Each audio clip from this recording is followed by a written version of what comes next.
Join me, Mark Windows, for Windows on the World live every Sunday 9 to 11 p.m. GMT. Check out our archive and program stream at windowsontheworld.net. Welcome to Windows on the World. Now this week's show will continue in our quest to shine a bit of light on the charlatans who are promoted and the agenda being implemented on their behalf. That's become a bit of a recurrent theme with our shows in the recent past. There will also be a smattering of info from the change agents themselves and more, those that believe that they control the narrative of public opinion. And as far as many of the public are concerned, they do, these people. They do control the narrative of public opinion. But we have remedies to all this, and that's where the fun starts. And that's actually where it all started with Windows on the World. And it was an old website that we had. We were still doing shows called Windows on the World. There were little news reports, but we had this website called landofthe.free.co.uk, which is now just it's a distant memory in the Wayback Machine, but it is all archived at Windows Towers. Now, years ago, when I started looking into the basics of courts and the law, government bodies and even local authorities, and actually especially local authorities, because a lot of what I found out all came through looking into council tax. And that's something that's a very interesting journey. There's a lot of people making a lot of mistakes with it, but we've actually covered the whole thing. And when I found out it went back to the poor laws, it opened up a whole new dimension of history and where things were going and where things had been. But one of the main areas of corruption these days, and in the recent past, and it's still going on, is the use of the county court to create debts and steal property. Yeah, I'll say that again. The county court is being used to create debts and steal property. Yes, actually stealing houses. Now, we did a video several years ago, and it was an excerpt from a show I did when I was at the People's Voice TV, and it's called Forced Evictions, Police Breaking the Law. And we actually proved that 2 properties were stolen illegally with the complicity of the police. And the police actually helped a private bailiff company by kicking in the door. Remember, the police are meant to be there to keep the peace. They're not meant to get involved in civil disputes. However, we found out that they were doing this and they were actually guilty of criminal damage. So do look at that video, because it's very important, and we have covered the bigger picture of Agenda 21. We've gone into geopolitics, and geopolitics is something that I find fascinating.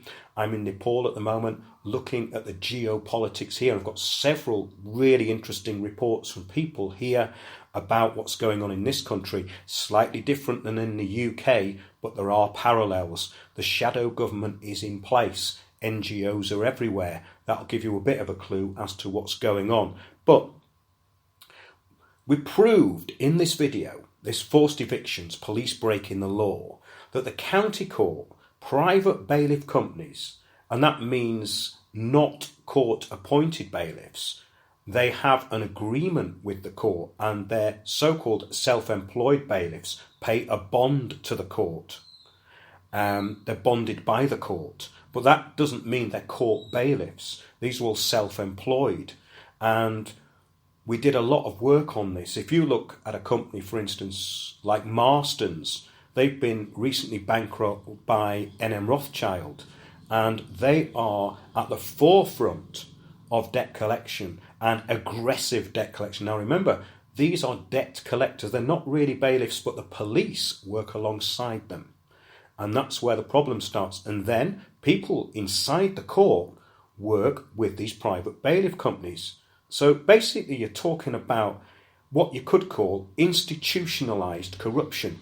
Now, all of this was brought back to my attention this weekend as a friend of mine posted something on Facebook. And his name's Bob, and he had his entire estate, which is well over £400,000 worth of property, basically stolen through private insolvency companies who created most of the debt themselves and the county courts. Now, he posted this on Facebook yesterday.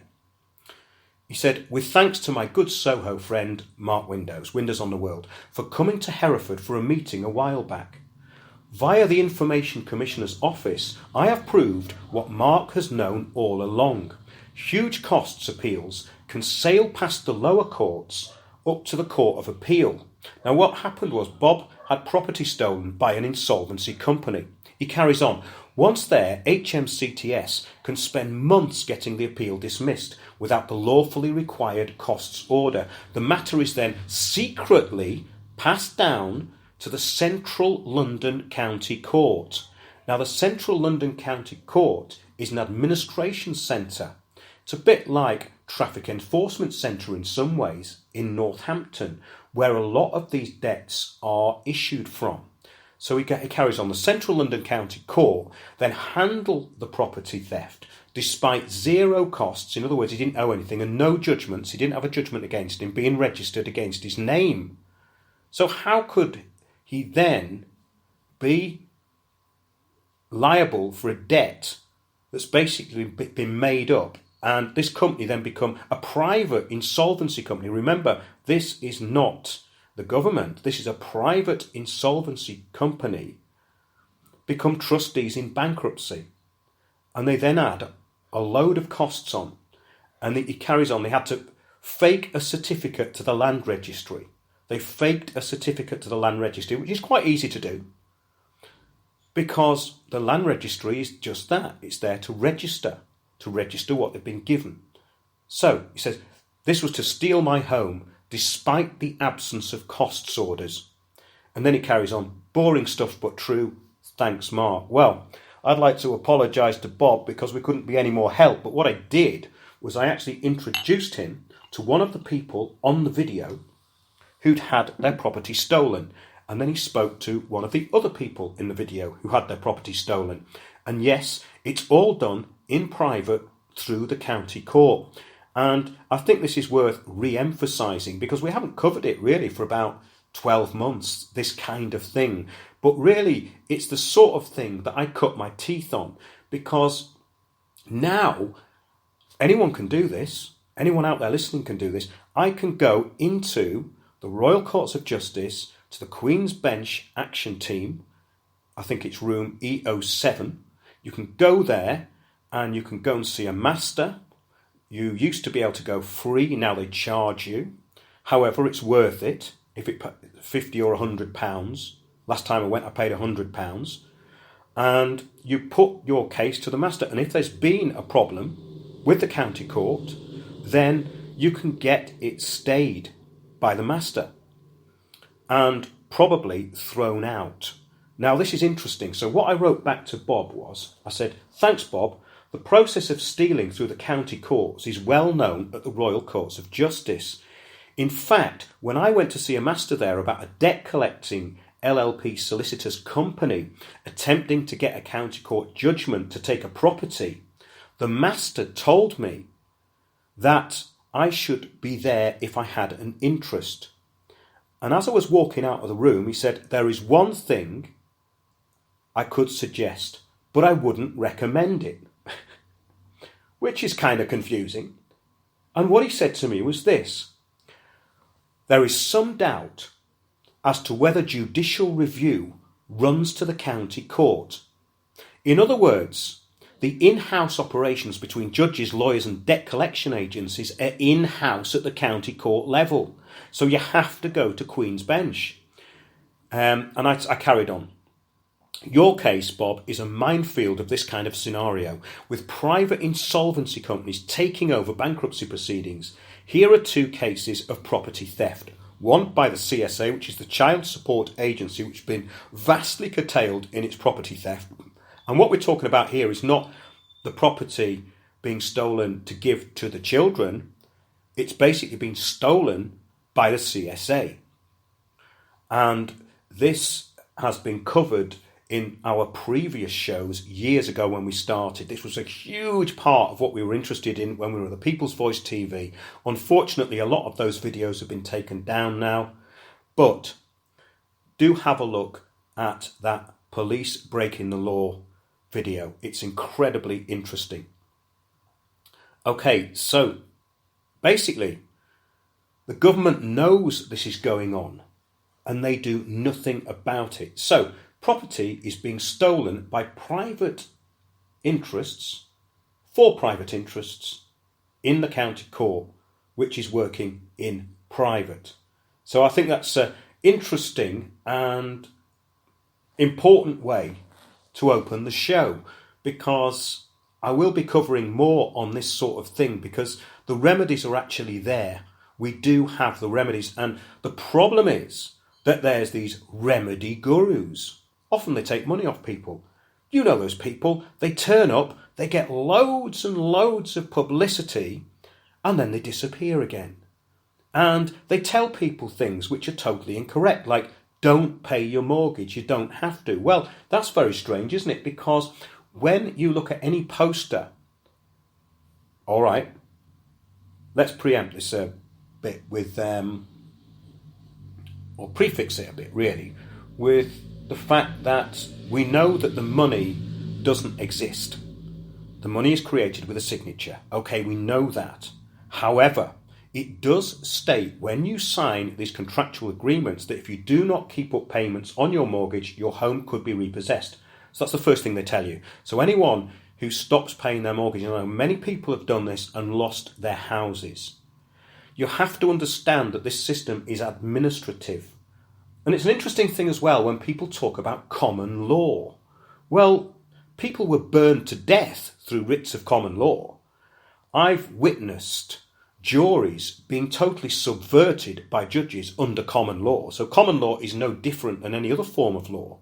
We have covered this actually in shows about how the Admiralty courts took over and where all this problem started in county courts. And it started from about 1296. So none of this is new, with the Admiralty jurisdiction being used in the county court. Have a look at some of those shows. Go back into the archive, because even I have to do this. There's stuff that you forget about. And there's some very dense information in there. And I've done so much research on this since I started doing it, that I think, yes, in the weeks to come, I will start covering it again. So do have a look at those videos in the archive and send in any remedies that you have, because we're interested in remedies. Remember, there's no point in going through any of this stuff if you lose everything. It's a really bad experience. And this is what happened to Bob. And Bob's story is absolutely unique and fascinating, and I do want to cover it one day, because he had a problem with a judge, and this judge had already shut down basically something that he'd exposed. He was a whistleblower, and he got shut down by Ofcom. Interestingly, we know somebody else who may be shut down by Ofcom, and that's a story that I'm going to cover in the weeks to come. Basically, we've got lobbyists in this country trying to shut down anybody who is in any kind of public arena where they can be shut down. I think most of our listeners would know what I'm talking about there. Anyway, let's get on to the latest Yellow Vest protest. And it saw a massive turnout of very well-ordered French citizens, huge amount of people, plus, of course, a few black-clad infiltrators setting fire to cars, which had nothing to do with the French people who were marching. But of course, that's what grabbed the headlines. Now, we've been reporting on this for years. The agent provocateurs go in, usually dressed in black. In this country, what they used to do is put an anarchy sign on the wall, and they'd basically be working for the police or the security services, and they come in and cause a bit of trouble, get people fighting, and then the protest shut down. That's just the way it goes. But the really bad news about the latest protest was that a photojournalist had his hand blown off picking up a tear gas grenade to throw it back, and his whole hand was blown off. I mean, actually, it was streamed live on RT. Really horrific. But what was interesting about this was that the police were powerless during most of the march, and all this they're doing is basically confronting people, forming a line, and then retreating. And they actually lost control at several points, which is an interesting kind of development, because the mainstream narrative basically on this is that it's all dying off, and we were told on some authority that there's a D notice to report it, obviously because this is about civil unrest. They call it civil unrest. Remember, page 22 of the Hasbara Handbook, describe protests as riots.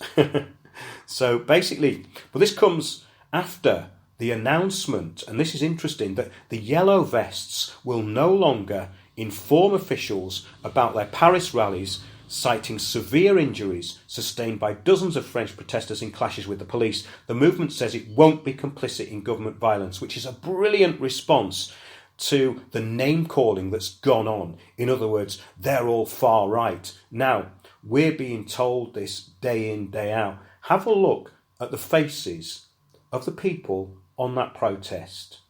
These are working class Europeans, basically working class French people. And we're being told a totally different narrative, and the pathetic use of the term far right. Well, we know that the far left exists and the far right has been created by MI5. We've already reported on this. It was the last thing that Mark Rowley stated before he resigned, head of MI5, stated that. But this is interesting. In a statement tweeted by prominent yellow vest Jerome Rodriguez, this is the poor guy who had his eye blown out with one of these flashball guns, which basically fire off golf ball sized plastic at very high velocity. And of course, why are these trained marksmen shooting people in the eyes? You wouldn't do that, would you? We brought this up on last week's show. They're only meant to shoot at the body, and you can't say that it's a mistake. These are trained marksmen, so that doesn't cut it at all. But he said they don't want to have to carry the moral responsibility and be complicit in sending yellow vests to be mutilated by the government. Well, ironically, it was a photojournalist that got his hand blown off yesterday. Now, carrying on, a report on RT recently highlighted bullying, abuse of power and nepotism at Amnesty International. Now, this is from a report on staff well-being by the Contera Group. It states an organisational rifts and evidence of nepotism and hypocrisy are becoming public knowledge, and as this happens, they will be used by government and other opponents of Amnesty's work to to dismiss Amnesty's advocacy around the world, fundamentally jeopardising the organisation's mission. Sorry, I had a bit of a frog in my throat there. But basically, this is interesting because this bullying that goes on in all of these corporate NGOs is very indicative of the way they actually operate, in my opinion and from my research. But this is in line with the shadow government NGOs and their change agents. Go way back into our archive on all that, because we've reported on all of these organisations in the past. Now, talking of charlatans, we've done a few shows on the charlatans of the New Age and the agenda to align it to global governance through the UN. We've done some shows on this, great in-depth investigations. One was called the New Age of Illusion. One's called New Age of Global Governance, or New Age Global Governance, and New Age Agenda Explained. Now, this is from one of our shows called the New Age of Illusion, and I headlined it Black Magic and Deception. The philosophical view of reality gave way to the New Age and the New Thought movement in the late 1800s. It then moved into the scientific social engineering of psychology and then into Luciferianism. And the result of that is the disintegration of all knowledge into the cult of narcissism and willful ignorance. That's what we see all around us. This cult of narcissism and willful ignorance, which is actually being promoted through the principles of cultural Marxism. And we've covered that as well. Look at the works of the Frankfurt School and Antonio Gramsci. I carried on anyway. The solution has to be the natural law and philosophical thought, along with no-nonsense common sense. The ability to think coherently has been lost, so it is now up to those who have not been infected by state mind virus to keep the secret knowledge of the blatantly obvious for those who can revert to rational and philosophical thought. That's a very important starting point for what we're going to be talking about for the next 10 minutes. It's about a report that came out of a New Age guru, and the title of this show basically is Are Gurus Charlatans? Because the only gurus or self-proclaimed gurus that I've ever met have all been, in my opinion, charlatans in some way or other. Now, I'm not saying all of them actually deliberately mislead people, but there is a certain amount of acting, theatre, and a presumption of knowledge which most of these people do not have. They know about as much as anybody else, in my experience. Now, also, there was a documentary called Gods of the New Age, made in the 1980s. We've been prepared for a totalitarian system through surrendering spiritually and emotionally to so-called charismatic leaders. And this documentary really outlines that. It's absolutely brilliant, and I would suggest that anybody who's interested in this stuff should look at it. And those shows we did on the New Age, and our Blavatsky, Madam Helena Petrova Blavatsky, and Alice Bailey, promoted by the UN and Robert Mueller. And it all ties in to the system of moods. Basically, you need a system of moods for everybody, and the New Age is no exception. That was absolutely controlled. So, basically, we have been prepared for a totalitarian system through surrendering spiritually and emotionally to so-called charismatic leaders. That's what the New Age is all about. Now, the Maitreya, or future leader, is in fact a puppet of global government, however they dress it up. That's really, really important. Now, I've interviewed many New Age gurus over the years, and the one thing I learned from them is that they know little, but put on a good show. That's about it. And I was so disappointed, because when I've asked these people very deep questions, or even very simple questions, they revert to cliches about consciousness with no intellect or insight, just the usual cliches that they all come out with. Anyone who's read a Deepak Chopra book will know what I'm talking about, because his books descended into this kind of generalised. It comes from a broad view of Hinduism, basically, which was adopted by the UN. And a lot of these cults were given seats at the UN, and we reported that in our show, New Age of Global Governance. Very interesting stuff.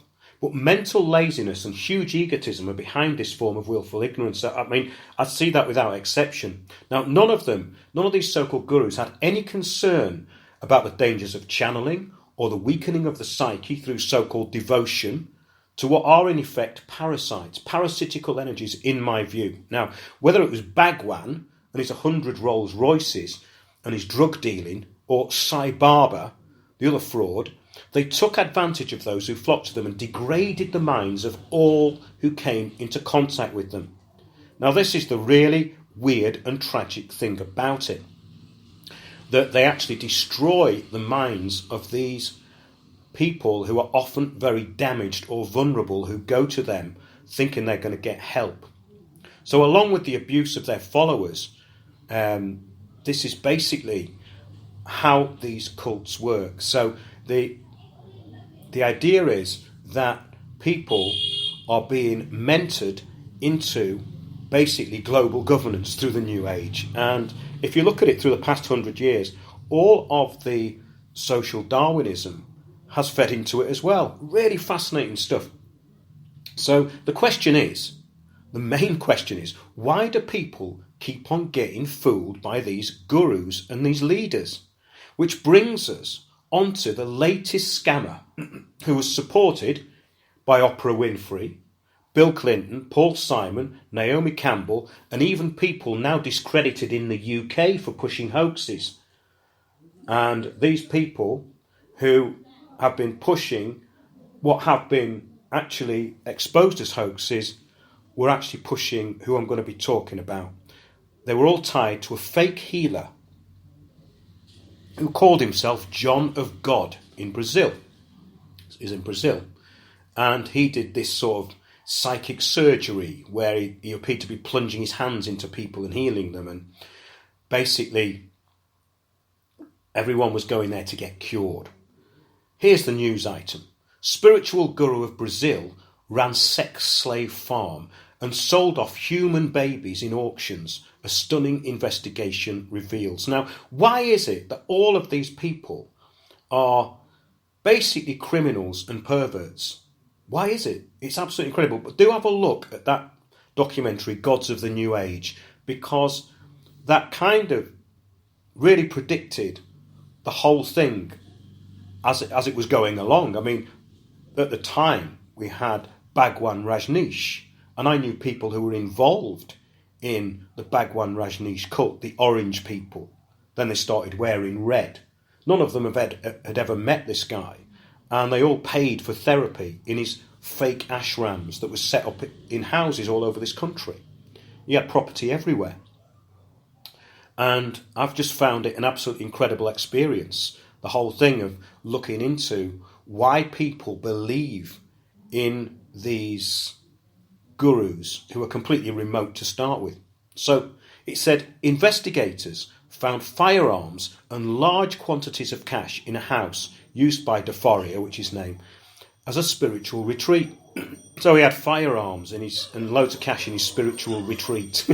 Along with the details provided by state officials are reports of a more speculative and supernatural nature from reporters. Now get this, officers and witnesses on the scene note that some investigators believe that a few strange incidents that have taken place are linked to the occult, including one police clerk set to transcribe Faria's testimony, breaking his arm when he was run over by a car, and rumours that spirits, in inverted commas, had cursed the reporters, photographers and TV camera crew who had camped for nearly 24 hours waiting for the psychic healer to surrender after a warrant was issued for his arrest. Now, this is an interesting phenomenon because a lot of these people who are channeling often either purposefully or by default release enormous amounts of negative energy.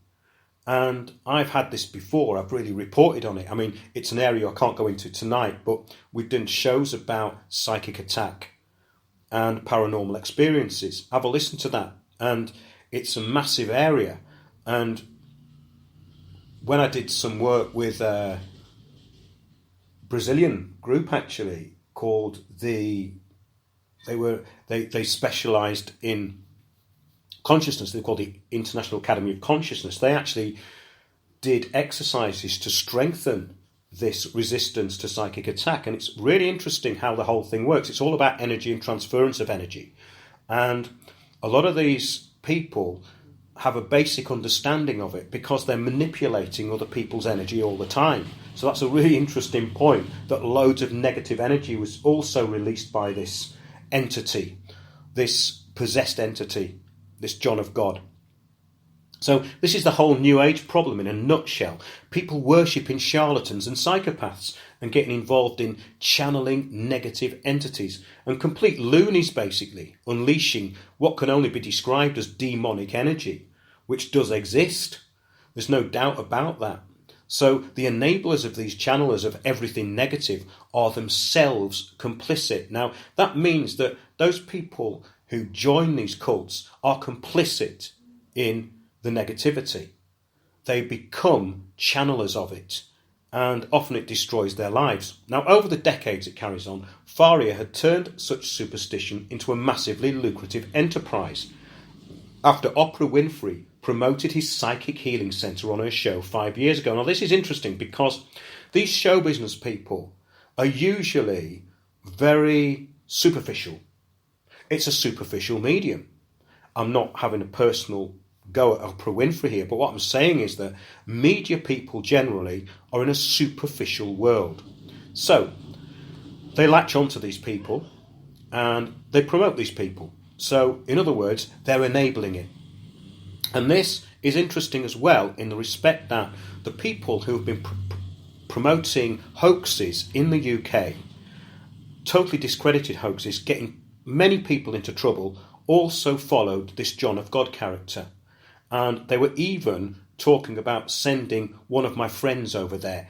In the end, they sent this friend of mine to some so-called healer in this country, and he was actually visited by negative entities. I think we described it in that show, which was about psychic attack. So have a look at that. But it carries on. Faria attained international fame, drawing thousands of tourists every year to the small town of Abadiânia in Brazil. According to now over 300 accusers, Faria also allegedly used that power and prestige to sexually abuse women and girls. Now, that's something that all of these kind of gurus have in common. Basically, they sexually abuse their initiates. So the woman who blew the whistle is called Sabrina Bittencourt, and she first exposed this criminal, this John of God. She's now committed suicide, and her son states Bittencourt, the mother, claimed that she had testimony from former members of the John of God cult. Remember, she's just committed suicide recently. She claims Faria would offer money to poor girls aged 14 to 18 to go and live in mineral farms or farms he owns in the Brazilian state of Goiás and Minas Gerais. There, they would become sex slaves and be forced to get pregnant, and their babies would be sold to the highest bidder from other continents, Bittencourt alleges. Now, there's a very interesting point going on here, because a lot of this New Age cult is all about karma. They say, oh, it's people's karma, what happens to them. So they will actually go out and destroy someone's life, knowingly or unknowingly, and then say it's their karma. I mean, the hypocrisy is off the charts with all this stuff.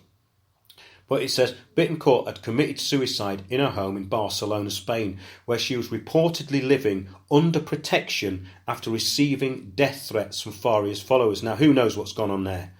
I mean, this could have been a psychic attack which made her do it. We just don't know.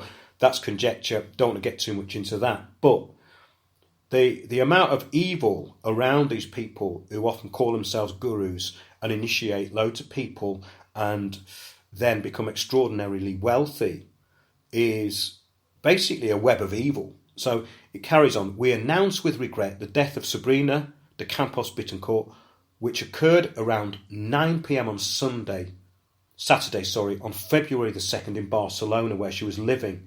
Activist group Víctimas Unidas announced in the Daily Mail.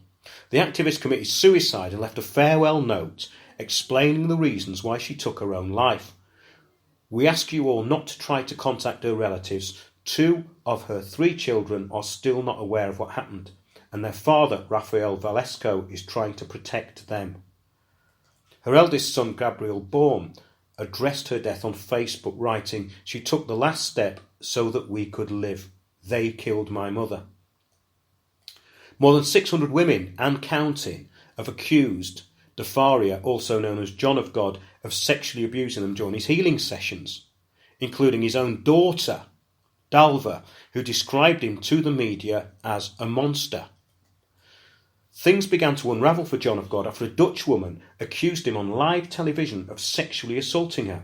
Others quickly followed her lead, revealing even darker things about the psychic surgeon's many alleged malfeasances, including his active participation in baby trafficking and sex slavery of minors. Meanwhile, authorities are continuing to uncover the dirty details of John of God's illicit racket, which further included selling blessed water and herbal pills that were later exposed as ordinary dietary supplements repackaged. John of God reportedly made millions from these snake oil pills, as well as from the untold number of human babies he and his cronies sold on the black market for huge sums of cash. Now, really, it makes you wonder how these people can get away with it for so long. It carried on. We have received reports from the adoptive mothers of their children that was sold for between £15,000 and £40,000 in Europe, USA and Australia, as well as testimony from ex-workers and local people who are tired of being complicit with John of God's gang, Bittencourt said. Absolutely incredible story, that. And it really does highlight the dangers of the New Age, because whether people follow kind of political orientated gurus, ideological gurus, or spiritual gurus, it really doesn't matter, because you're talking about really a form of black magic in a lot of cases like this. And that's a really good example of it, I think. I mean, how many more of these fake gurus have to be exposed? It just shows a deficit in the human psyche, a problem that is inherent in human beings, in that they need somebody else to actually worship or to believe in, acquiescing from their own responsibility. And it's an incredibly interesting thing, this, and I've seen so much of it over the years. And I've been interested in these groups. I've interviewed quite a lot of these Hindu cults and the New Age groups, and their so-called gurus have one thing in common.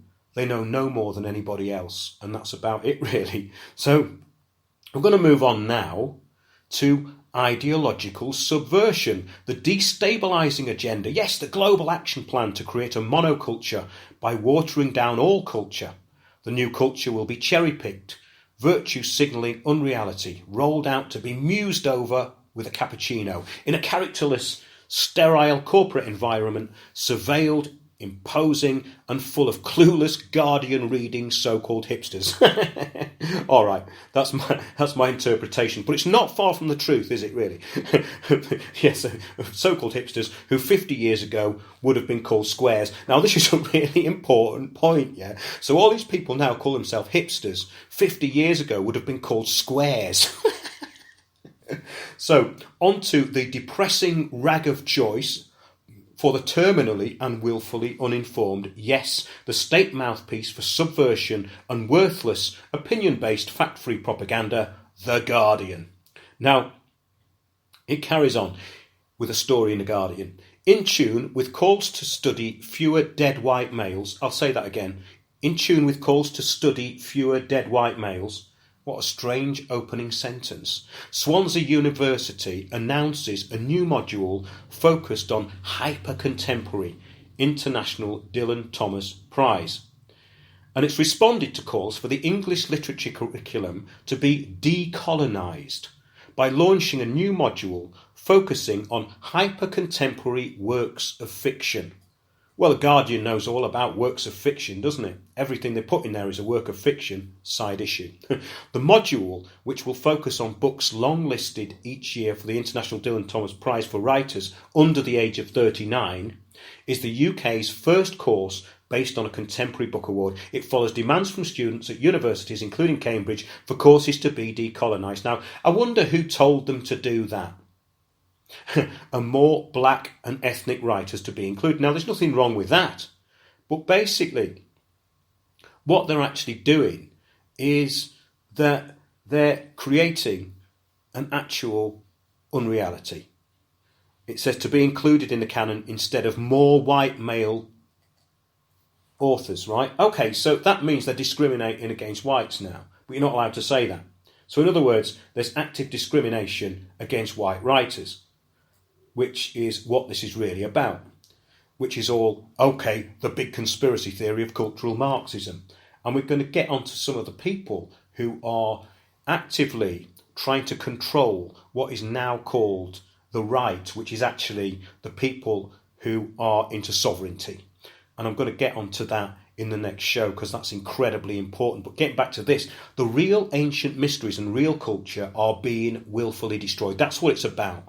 It's about the destruction of real literature and real culture. So it's nothing to do with race. It's nothing to do with that at all.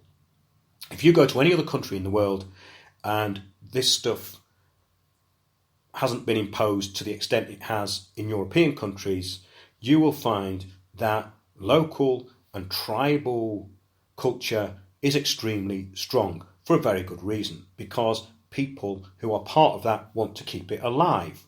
There is a certain amount of brainwashing that can go on here. I don't deny that. But this is what makes the world interesting. when you go to a new place. For instance, I've been witnessing a Nawali day of ritual today outside my hotel. Found out all about that. It's all been explained to me. And the thing is that this is what so-called cultural diversity is meant to be about. But the actual people who are imposing diversity are imposing a monoculture, an absolute bland monoculture where there will be no culture whatsoever. Starbucks and a mini Tesco, a gym, and the whole of your life paying for a one-bedroom apartment. That's the monoculture. No joy, no going to interesting places, no interesting nights out, no imagination, and no interest in books. So the real ancient mysteries and real culture are definitely being willfully destroyed by those who are meant to be learning about it. But it's all trivia, so none of it matters. Everything is taken down to trivia. It's about identity politics and feelings as facts and talking about climate change every day with no evidence presented or necessary. I think that sums up The Guardian. But another story they ran in The Guardian was about vandalism to Karl Marx's grave in Highgate Cemetery. And this was quite funny actually, because it's that someone's attacked it with a hammer or something, knocked a bit of the facing off it. It's not even a great deal of damage really. But they said, someone added a comment which said that maybe they were a bit annoyed about 60 odd million killed under his system, which I thought was quite good. So I added, how could this happen in a communist country? Which just about sums it up. Now on to diversity news. The Liberal Council of Rotterdam has passed a new diversity measure which ensures that all new streets in the densely populated Dutch city will be named to reflect its cultural diversity. Well, street names were usually reflective of cultural diversity at the time. I mean, this is a side issue and it's a different country, but if you went to the East End of London, there were some very choice street names which have now been taken down because they're now swear words, which actually accurately described what went on in those streets. That's cultural diversity, right? So you went to certain parts of the City of London, you knew what to expect when you went there, because the street signs told you. However, it carries on. The Dutch city decided to diversify street names because too many honour white Western men. Are we seeing a pattern here? Are we seeing a pattern? Well, wait a minute. The Dutch, what colour are they? I think they started out as Europeans and whites, didn't they? So it would make sense that in their culture, a lot of streets would be named after white Western men. Okay, we need more women. That's fine. However, let's carry on. A year after the proposal was introduced by Councillor Nadi Asiani of the Liberal Progressive D66 party, Rotterdam City Council has confirmed that it's adopting the measure. Now, this just shows you the power of these lobbyists, doesn't it? In order to give substance to more cultural diversity, meaning monoculture, everything the same, or basically tokenism. That's what we're talking about here, tokenism. The policy rules stipulate that the attribution of names of women and other underrepresented groups. So women are now an underrepresented group. Okay, this is the Soros world of divide and rule in a nutshell, isn't it really? You create minority groups that aren't minorities, or you create groups of minorities that aren't even minorities because there isn't even enough of them to be a minority. And then you empower them and they start attacking everybody else. So it says, other underrepresented groups from society should be preferred for personal names. Rotterdam's Deputy Mayor Bert Vigenga wrote in a letter to the City Council. An abundance of street names named in honour of white men is historically understandable. Oh, at least he gets that bit. A pamphlet on the initiative admits this. However, it adds that women and people with a migrant background have come to make up a huge portion of the population. Well, this is actually the UN migration replacement, which is nothing to do with cultural enrichment. This is flooding your country with economic migrants or people who are not there to enrich the culture. Okay, let's have a look at this. How many of these people who are enriching the culture, in other words, economic migrants, were marching in the Yellow Vest movement? None. So, in other words, they're not enriching the culture or contributing to really what's going on in the country. Now, people can say, oh, but they don't want to break the law. Well, have a look at what was been going on in Paris and around Paris, and all European countries. Okay, we don't want to get too much into this right and left paradigm, but this stuff's quite important, I think, when there's so much of this stuff about. It says in the last few decades, this has been the issue, that they want to bring in more different outside names and migrant names, whatever. Okay, well, that's fine. If someone comes into the country and writes an absolutely genius piece of work, then of course they should have a street named after them. Of course they should. Why not? But we all know that these things are absolutely manipulated. So these days, anyone who gets a street named after them is probably dodgy, in my opinion.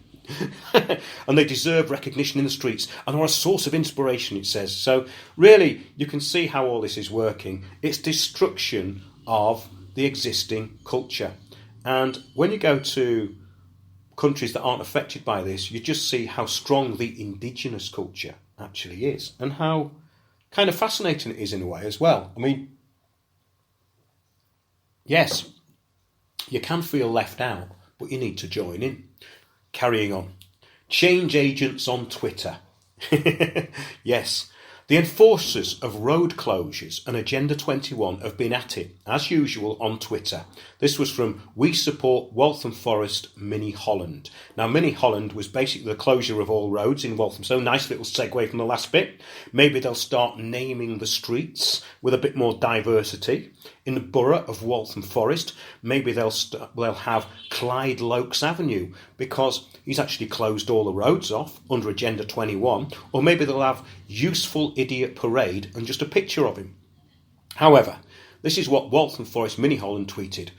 Reallocation of road space simultaneously enables active travel while suppressing demand for short-driven journeys. Now, this is absolutely the NLP kind of psychological babble of a change agent. Reallocation of road space. Now, what that actually means is narrowing and restricting access or blocking access of cars, which they assume are being driven for pleasure needlessly, as this is their only perspective on the matter.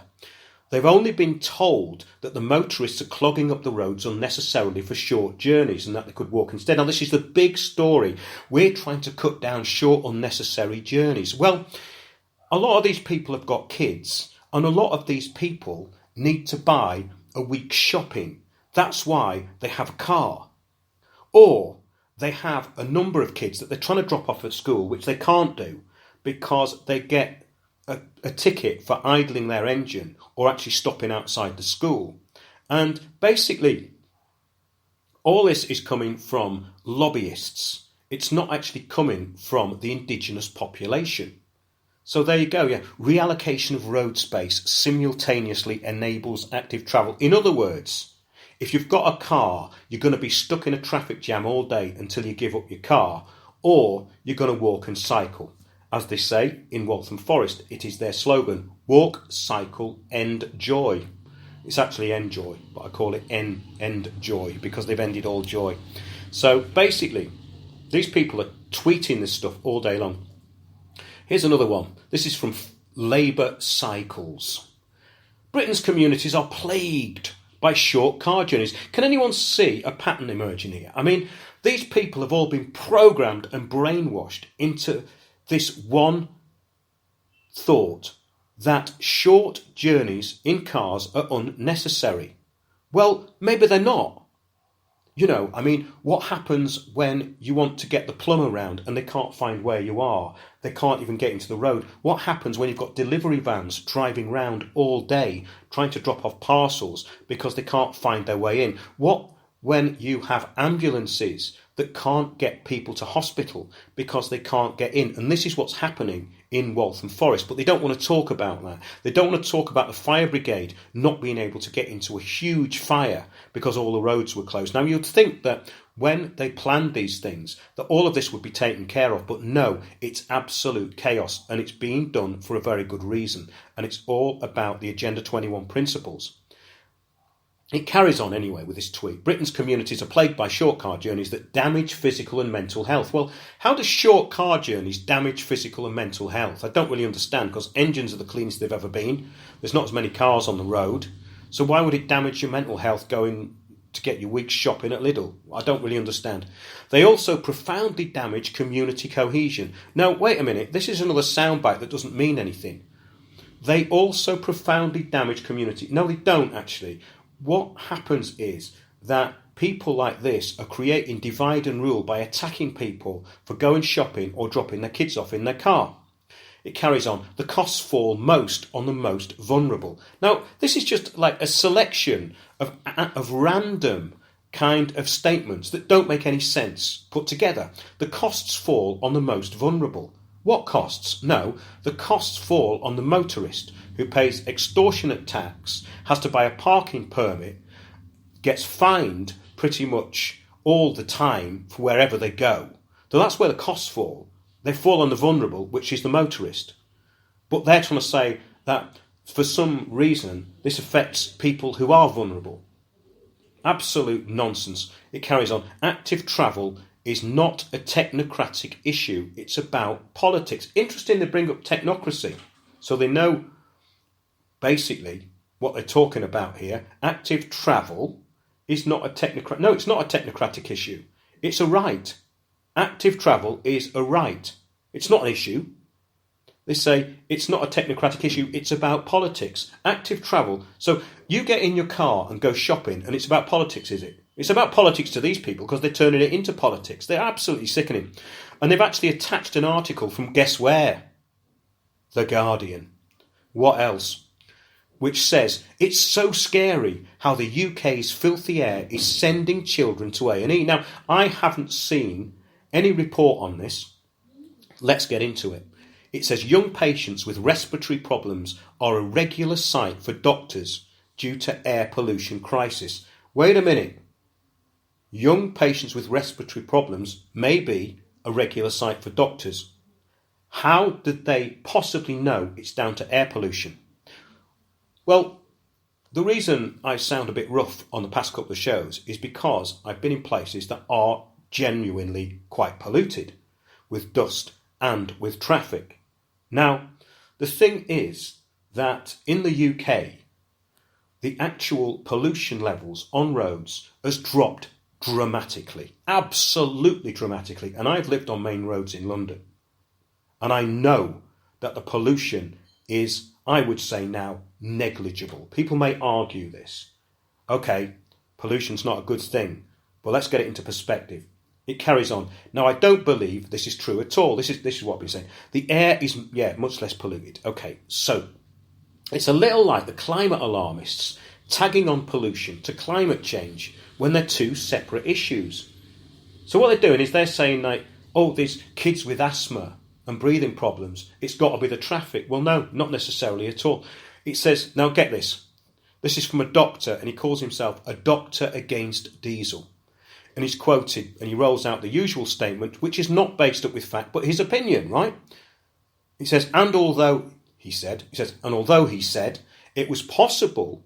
Sorry, let me start this again, because you really have to listen to this.